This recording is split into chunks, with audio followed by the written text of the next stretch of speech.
What's up, Tailgaters? You're in the booth with Tailgate Nate today. The road to predict all 136 FBS level college football teams this summer is now taking us into Evanston, Illinois, where the Northwestern Wildcats up next out of the Big Ten Conference for 2025 predictions. 4-8 year last year, they would like to expand upon that while some improvement is needed on this Northwestern team. My name is Nate Pope, otherwise known as Tailgate Nate, and I want to thank you all so much for clicking on this video and for helping to support the channel. If you would like to support the channel even further, well, biggest way you can do that, go down below, hit that subscribe button, and while you're at it, you might as well ring the bell. Turning on notifications will ensure that you don't miss an upload, and you especially don't want to miss one during prediction season, especially not one of your favorite teams.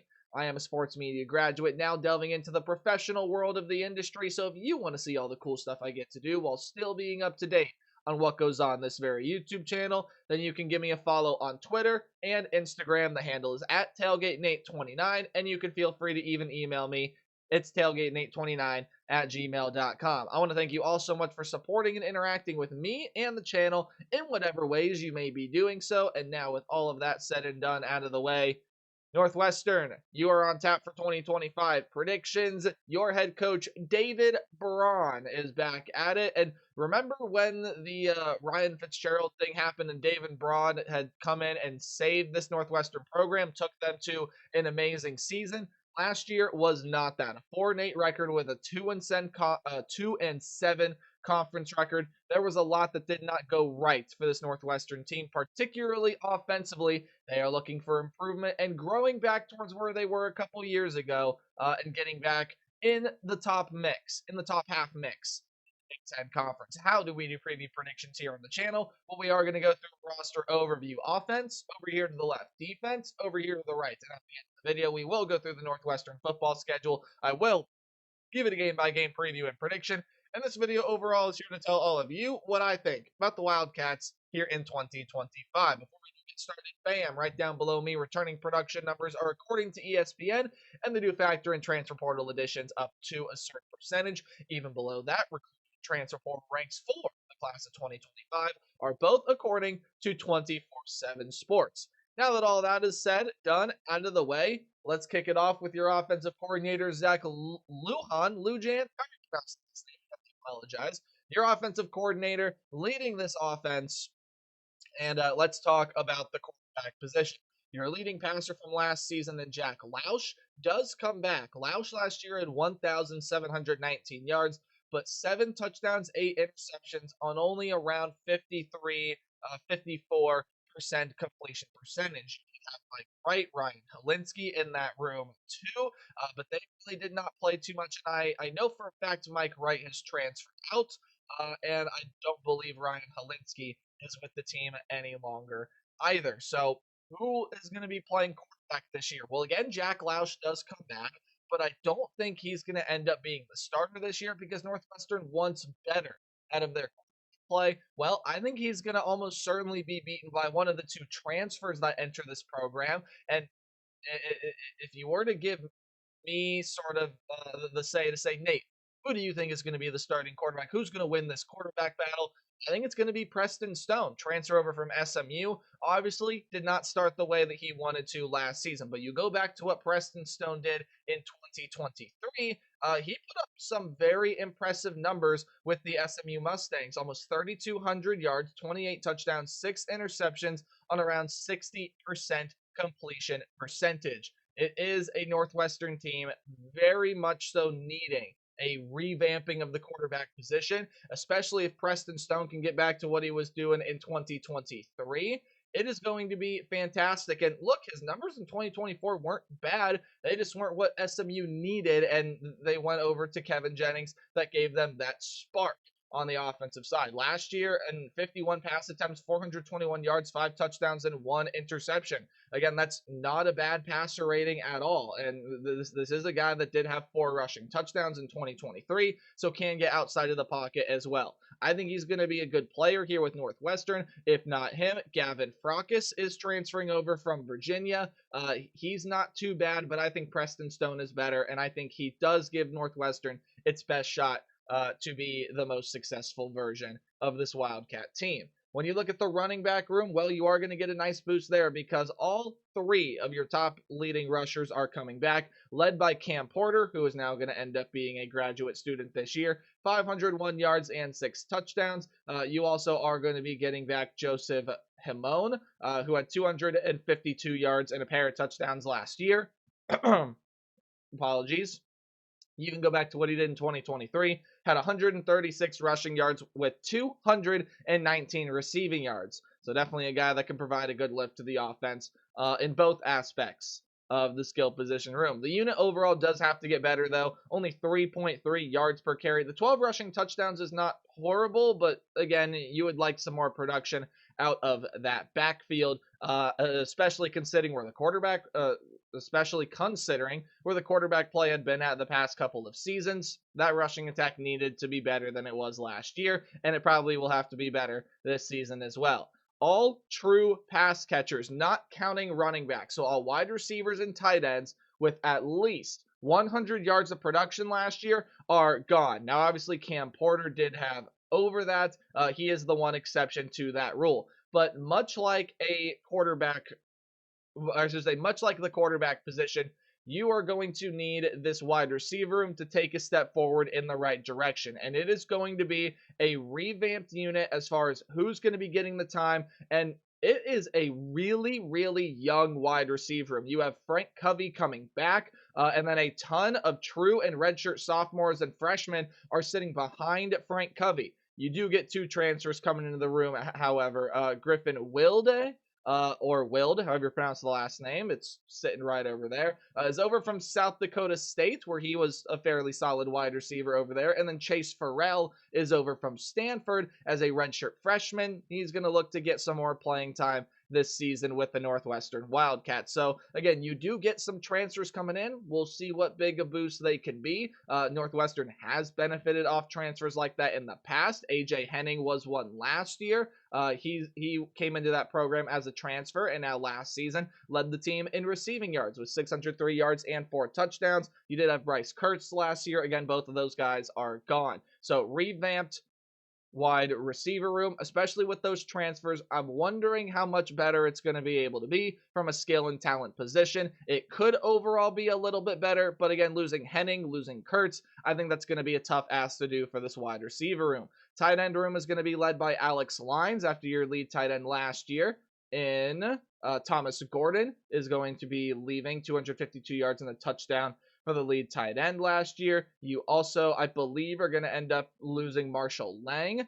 He is now with the Seattle Seahawks. That is correct. So Alex Lines is going to come in as a graduate transfer. He is over from New Mexico State, formerly of Arizona and UNLV. And you do have an experienced backup behind him in Hunter Welching, but it is going to be Alex Lines, I believe, that leads this tight end room. Jack Bailey is returning on the offensive line. He is that center. He is going to anchor one of the most experienced lines in college football. Now, it's got to get better. It's got to get better in terms of pass protection. I think they allowed 34 sacks last season, and it has got to get better in run blocking too. Or, sorry, let's tack 10 off of the sack number 24. That's a lot better than what I had originally thought out of memory. My notes backed me up on that, so I appreciate my notes.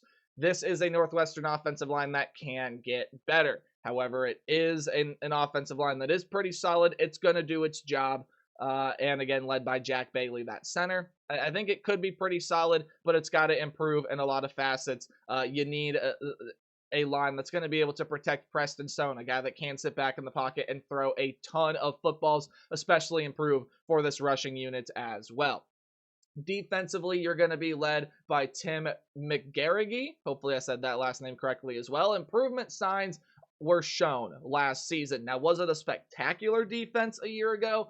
Not necessarily. It was not absolutely spectacular, but it was an improvement. It really was a big improvement and a big step in the right direction, and more improvement can be expected here in 2025. When you take a look at your defensive line, while a few depth pieces do lead many of your sack leaders last season, such as Aiden Hubbard, Anto Saka, as well as Michael Kilbane, are all going to be coming back to this defensive line. Now, it did only generate 23 sacks last year. Obviously, that number can get better, but especially returning your sack leader in Aiden Hubbard is massive. You do return a lot of pieces up on this defensive front that were able to generate good pressure for you last year. I don't believe many transfers come into this room. No, not at all. Miguel Jackson is a guy that comes over from Utah State, where, hey, he actually was pretty solid over with the Aggies, about 3.5 to 4 sacks throughout his past 2 seasons as a college football player. And you do have a lot of experience on the line elsewhere, but you are going to need to find ways to increase that sack production from what you saw last season. As far as the linebacking goes, Xander Muller is leaving the linebacking core. Really talented player. 57 tackles, did have a sack a season ago, 4 pass defended, and an interception last year as well. However, your leading tackler in Sorry, I really wanted to make sure I got this name right. Your leading tackler in Mac Uline is coming back. I've seen Uline and I've seen Yoline. I believe it's Uline here in the case of Mr. Mac, and he's going to be joined in the linebacker room by transfers. 84 tackles, 2 sacks, and the pass defended for Uline last season. Yanni Karloftis is a great transfer coming over from Purdue. He had 57 tackles a season ago, I believe, the brother of George. And then Jack Sadowski coming over from Iowa State has put together some really nice seasons with the Cyclones. So you want to find guys to step in and be able to fill the gaps in the linebacking unit and maybe even overall improve this unit. Yes, losing Xander Weller is a massive loss. However, with those 2 transfers coming in and Uline still coming back, guys, I think this is a linebacker room that could overall see some improvement from the way it played last season, even with the loss again of Mueller. I probably pronounced that name 3 different times. I am so sorry. I am going with Mueller for the rest of this video. When you go take a look at the defensive back room, your top 2 defensive backs, Theron Johnson is the biggest one. 53 tackles, 10 passes defended, 2 picks, did have an interception, and what's more, you also do lose Devin Turner, who led your team in picks with 3 of them. He also had a pick 6 and 51 tackles, so both of them top 5 tackles, top 5 tacklers. Your 2 leaders in interception production from a season ago. Those are 2 very important losses. They both transfer over to other programs. However, your next 3 top tackling defensive backs after that do return, and transfers are here to fill in those gaps. Most notably, Dylan Tatum, who's over from Michigan State, posted 45 tackles with 7 passes defended as a corner in 2023. And then Fred Davis is coming into the program as well as a graduate transfer over from Jacksonville State. Pretty talented piece in the secondary there. And actually, my apologies, Dylan Tatum did play safety. It was Fred Davis as the corner. So mixed up my 2 transfers there in terms of position, but 2 really good pieces to be able to fit into this defensive backfield. You're going to join Damon Walters, Josh Fussell, and Robert Fitzgerald. That also could be Fusel, I'm recognizing now as well. This is the Northwestern team. Oh, by the way, special teams report. Your kicker, Jack Olson, is going to come back, be that primary kicking option this year, and a freshman punter by the name of Nikki Duganzik. I probably did butcher that name. I tried my best, but he is transferring in, or not transferring in. He's a freshman. I just said that. He's a freshman coming into this program and will look to take over the punting duties. So you take a look at this Northwestern team as a whole. Again, the quarterback battle will take place, but I think Preston Stone wins it.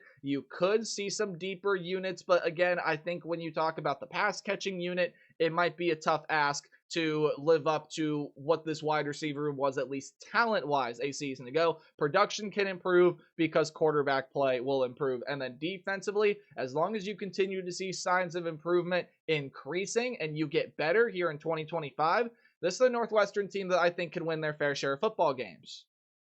All right, you're taking a look now right over to the left here of the 2025 Northwestern football schedule. But before we dive on into this, some numbers I want to make you aware of down below me. They are odds courtesy of FanDuel, current as of recording this video, and of course, as always, are subject to change, just like everything in the odds market.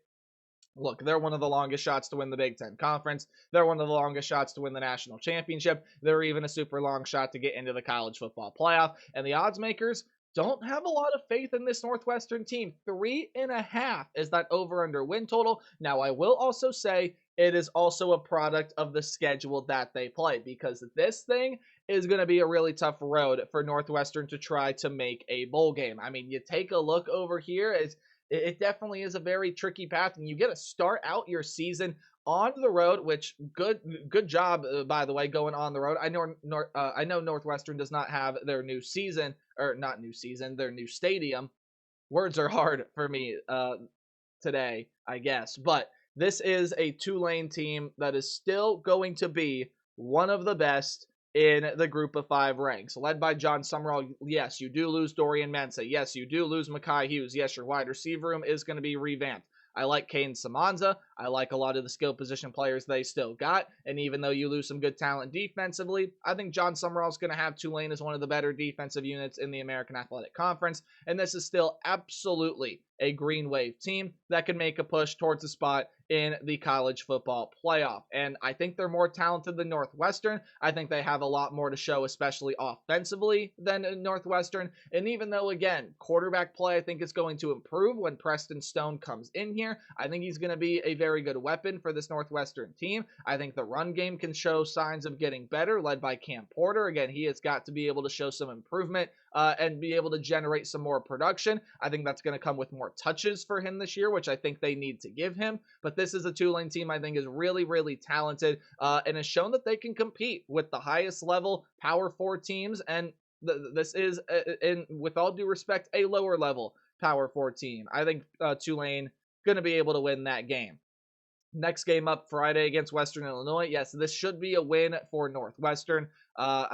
Again, the Leathernecks are a team that can make things interesting. I don't think they're going to be too bad out of the FCS department, but it is a game that Northwestern should pretty handedly be able to beat. However, your next game, I don't think you're winning, even though it is at home. Oregon is a team that I really, really like. Dante Moore, I think, is going to be a good option for them at the quarterback position. I think he's learned from his mistakes during his playing time at UCLA, and now sitting and watching and practicing in this system for a year now, I think he's going to have learned a lot, and I think he'll develop into a nice starting quarterback under Dan Lanning. Even without Evan Stewart, just brutal patellar tendon injury, you do have a lot of nice players on that Oregon team. Offensively, defensively, it bulked up through the defensive line in the transfer portal. Again, this is just an absolutely huge force that Northwestern is going to have to try to power through at home here. I do not see the Wildcats beating the Ducks. In fact, I don't see this game being particularly close. You do get your bye week, and then on the second leg of a 3-game homestand, you now get to play the UCLA Bruins. This is where the schedule becomes very interesting because I do think this is one of the more winnable games that Northwestern will see on their schedule this season. UCLA is trying to replace a bunch of talent while still returning and bringing in some really good pieces. Obviously, we all know Nico Iamaleava is there now. And to me, it is not a question of how good Nico Iamaleava is going to be, but what the production surrounding him looks like. And that's no slight to this UCLA skill position room. Javion Thomas is transferring in, like him a lot. You get some nice wide receiver pieces returning, as well as Mikey Matthews and Jaden Wilson entering through the transfer portal. So I do like a lot of the talent that is in this wide receiver room. But on top of the production around him, Nico himself has to take a step forward in the right direction. Defensively, though, you do return quite a bit. You do bring in some really good transfers, and it's a defense that I would watch out for, and I think it's a defense that, again, has not been super fantastic and could definitely take a step back this season.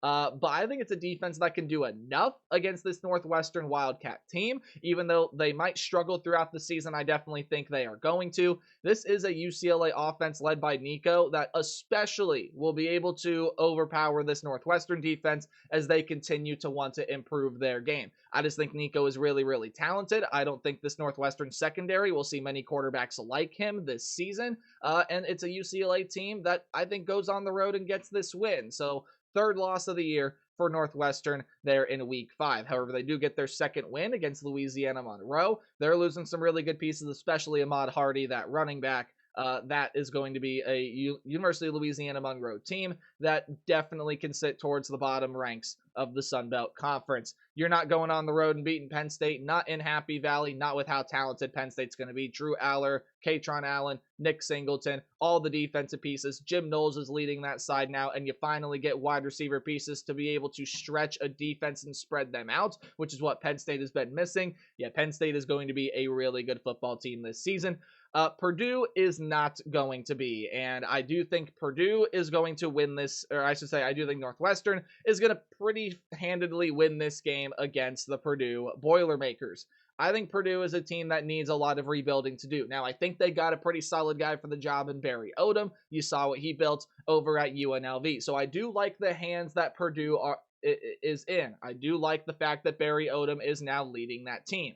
But when I take a look at this Purdue Boilermaker side, there is a lot of things that now need to be built forward in the right direction. Purdue has got to be a team that just sees some level of improvement year after year because there's a culture that has to be built and there's a program that needs to be fixed. Purdue is in very, very deep trouble in terms of where their program currently lies. Barry Odom has got a hell of a job ahead of him. And Purdue, I don't think, is going to be very good in the first year of Barry Odom. They could start to improve down the line, but not this season while Barry Odom tries to build that foundation. And then the rest of your schedule, in my opinion, good luck trying to find a win here on the road against Nebraska. I think that's a loss. This is a Husker team. Look, year 3 under Matt Rule. We've seen what year 3 Matt Rule teams look like. They explode. They play really, really good football, and historically they play for conference championships. Now, while I think it might be a bit of a stretch for Nebraska to get to the Big Ten title game this season, Dylan Raiola is going to get better. I like the pieces they brought in to revamp the wide receiver room. You finally are going to give the ball mainly to one singular running back. That's going to be Emmett Johnson, and the offense is going to be coached a lot better by Dana Holgorsen this year. Defensively, I still think they're going to be one of the better units, especially in the back end. In the secondary, they're going to be one of the better units in the entire Big Ten, and I think they're still going to be a good solid defense, even while losing Tony White as your defensive coordinator. USC is another team to watch out for this year. Jade Maeva is going to be at quarterback this year, and if the quarterback whisperer Lincoln Riley can be able to get it figured out and have Jaden Maeva play the way that he wants to, this is a USC team that's going to be extremely dangerous this upcoming season, especially when you consider the drastic improvement they made last year defensively and the next step of improvement that is expected to be made out of this Trojan team this upcoming year. They get everything figured out. That's a college football playoff dark horse, my friends. Watch out for the USC Trojans this year. Watch out for Michigan this year. They get better in pretty much every single facet, at least offensively. While the defense overall could take a little step back, they have more NFL talented guys than Michigan feels like they've ever had there. Again, maybe not first round talent, but as far as pure NFL talent, they feel like they have a lot of that with this Michigan defense. Offensively, Bryce Underwood is coming in. You have the wide receiver room that's going to get better. Justice Haynes is in the play running back. Michigan's still going to be a force to be reckoned with and one of the better units, one of the better squads that the Big Ten will see. Minnesota, I think, is going to be a tough out for this Northwestern team at home. But if you want to get a team at home and you want to find a winnable game, I think this Minnesota one by far and away is the most winnable game in the back half of the schedule, besides, again, that game against Purdue. Drake Lindsey, however, taking over at quarterback. I really like him. Darius Taylor at running back. I really like him. I really like these transfers they brought into the wide receiver room to give Drake Lindsey some weapons. And defensively, you know what Minnesota is going to bring. And I think that defensive front can give this Northwestern O-line a lot of problems. And then on the road at Illinois. Don't think you're winning that one. I think Brett Bielema has built this team beautifully, especially to his liking. I think this is an Illini team that you're going to see win a butt ton of games this year, and that's absolutely a team, guys. They are my college football playoff dark horse. I like Luke Altmaier. I like the running back room. I love this defense that Brett Bielema has built, and I think Illinois is going to be one of the best teams in the Big Ten Conference this year. So for Northwestern, a 3-9 season, that is not a great record. They failed to reach even the over on their win total, but it is very achievable, right? Like, What if you go on the road and beat Tulane? I don't think it happens, but hey, it definitely could. I think UCLA at home is definitely a winnable game, but reaching a bowl game for this team, I think would mean a lot goes right. I think that would mean Preston Stone and this wide receiver room both explode, as well as this defense sees a massive jump as they continue to show their improvement. Right now, I got 3-9 for the Wildcats. The schedule is difficult, and it's going to be a rough year for the team in Chicago, or I should say the team in the Chicago area in Evanston. Let me know what you guys think, though, about the Wildcats in the comment section down below. Remember to play hard, but tailgate harder. See all y'all in the next video. Goodbye.